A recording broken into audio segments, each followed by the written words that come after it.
How to fix 100% CPU usage in Windows 10.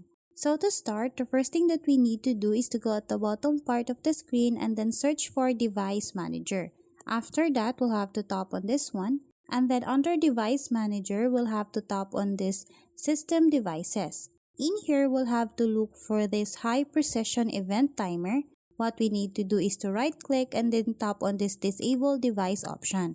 Once you're done, we'll have to exit this one, and then we'll have to go back on the search bar, and then in here we'll have to search for Edit Power Plan, and then we'll have to tap on this one, and then in here we'll have to tap on this Change Advanced Power Settings.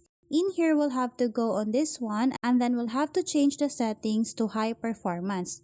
So since I'm using my own work machine, I don't see another option here, but you're supposed to see an option here, High Performance. All you need to do is to change the setting into that option. Once you're done, tap on the Apply option and then tap on OK. And then the last thing that we need to do is to go back again on our search bar, and then in here we'll have to search for Task Manager. After that, we'll have to open this one.